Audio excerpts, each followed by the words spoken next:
toast, grits on the side, and a waffle.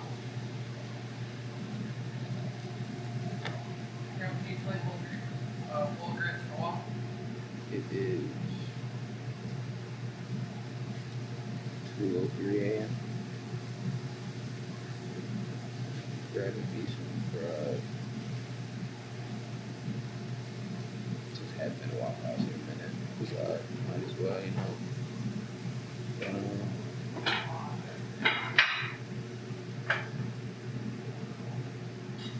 But yeah. First, how y'all doing? How's life? How's everything treating y'all? Hope everything's going well. But yeah. I kind of killing two birds with one stone. I didn't feel like really talking in the crib. I can talk a little bit. I didn't mind business. But I was what's the word? I was kind of like on the way back home, driving, chilling, got back from school,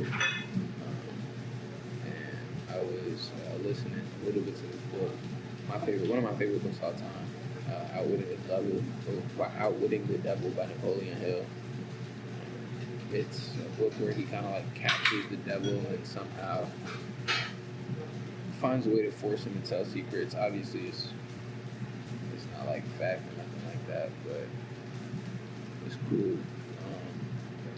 But he talks about being a drifter, which is something that, like, I don't know. I'm gonna tilt this up a little bit.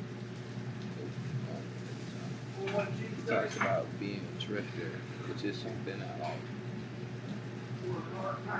which is a person who doesn't really have control over their own destiny. Like, they're just on in someone else's life. Like, they don't have the capability of driving their own ship. And I think I read that probably like a year or some change ago.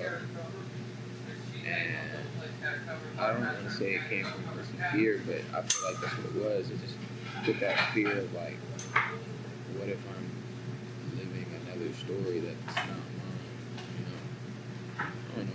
But that was just something I was thinking about. But the main thing I wanted to talk about, he talks about a way to avoid being a drifter is to be aware, like to just know what you're doing, type of plan of action, plan of attack, and to know how you want to go about things, which is the God's honest truth.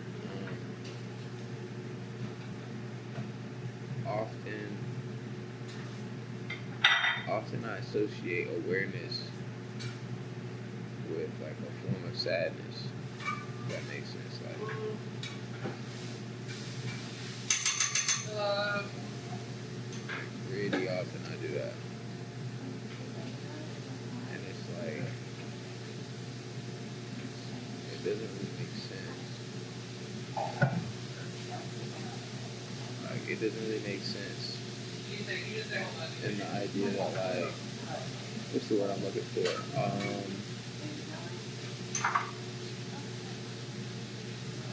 And the idea that, like, when you start looking around, seeing stuff, it can make you sad. Like, you can look at the world around you and be like, oh, the food I'm about to eat is being designed to break my needs, just to mess my mind up. Or we don't have natural food. You know, there's homeless people, sadness all over the world. But it's like,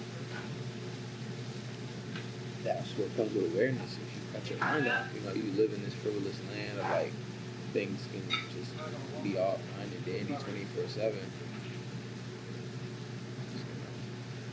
Appreciate you. Thank you. You need butter for the grill? Yes, please. Thank you. And then, can I get a mixed fruit jelly?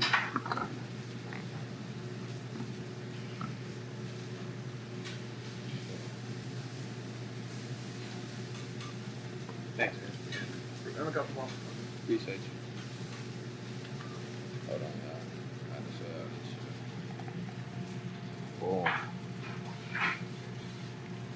boom. Great. yeah, man. Like that level of awareness comes like with sadness, but I think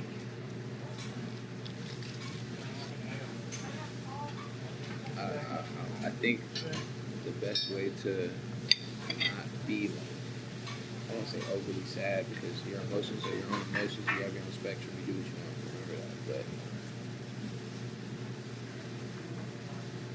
I think it kind of like is determined by what you turn your awareness to. Thank you, man. It's determined by what you turn your awareness to.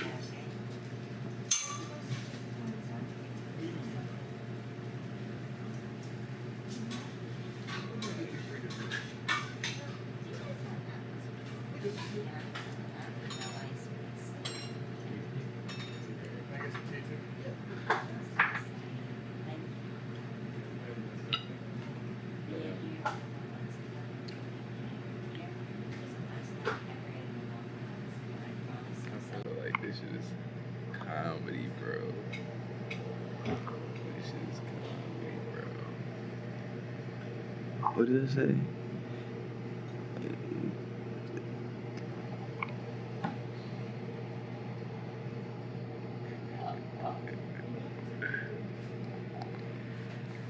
Oh my gosh. TikTok Live was hilarious.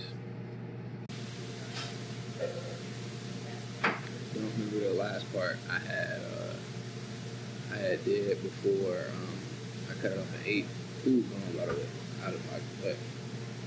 I think I was just talking about being aware. Awareness can lead to sadness, but I had to learn how to tune what I was aware to. So like if I'm aware of all the bad things that are happening around me, like homeless people, people who are sad, don't have things to eat, like even within my own life, like areas where I'm coming up short, where I feel like I may not be enough. If I stay focused and aware on those things, that same awareness that I can use to grow is gonna cripple me. But if I can be just aware of like small decisions, like, hey, I'm doing this. Hey, I want to eat better, so I'm aware of trying to put foods that are more regularly cooked instead of stopping and eat a whole bunch of candy, soda, all that extra stuff. Or even to the sense of just like looking back and being like, hey, I did this today, I did this today. I've been super consistent with this, so it's showing me I have the trait to be consistent in something else. Like it's just using your attention and your perception to steer your life. That is the point I was trying to make. I think I did it in a roundabout way at first, but that's probably gonna be this whole thing. But yeah. Any more questions about the book, you know where to put them in the comments. I love talking about this book 24/7. So yeah. Appreciate y'all.